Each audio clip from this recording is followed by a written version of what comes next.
আজ রাতে চলে এলাম দ্য ফুড ওয়্যার হাউসে। বাড়ি থেকে খুব একটা বেশি দূরত্বে নয়। নর্মালি আমরা এখানে আসি চিংড়ি মাছটা নেওয়ার জন্য।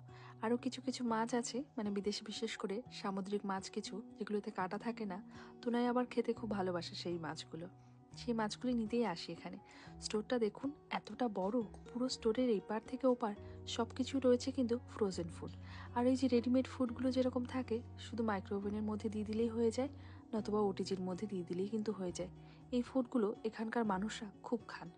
আমাদের যদিও এই ফুডগুলো খুব একটা বেশি পছন্দ হয় না। তাছাড়া কিছু কিছু ফ্রোজেন জিনিস আছে যেগুলো কিনা ওটিজির মধ্যে দিলে খুব ভালো লাগে খেতে, সেগুলি নর্মালি নেওয়া পড়ে। আর এই যে দেখুন, এখানে চিকেনগুলোকেও কেটে কেটে এইরকমভাবে ফ্রোজেন করে রাখা আছে। এগুলোও আমরা নিই না। নর্মালি যে চিকেনটা পাওয়া যায় আমাদের বাড়ির কাছে টেস্কোতে, সেখানেই থেকেই চিকেনটা নেওয়া হয়। আর এই যে দেখুন, এখানে চিংড়ি মাছ, কত রকমের চিংড়ি, ছোট কুচু চিংড়ি থেকে শুরু করে বাগদা চিংড়িও এখানে পাওয়া যায়। কিন্তু সবই থাকে সেদ্ধ, মানে সেদ্ধ করেই এরা ফ্রোজেন করে এখানে রেখে দেয়। আর সেই চিংড়িটাই আমাদের নিতে হয়। আর যদি ভাবি যে কাঁচা চিংড়িটা নেব, মানে বিশেষ করে যে তাজা চিংড়িটা যেটা হয়, সেটার জন্য আরও দূরে যেতে হয়।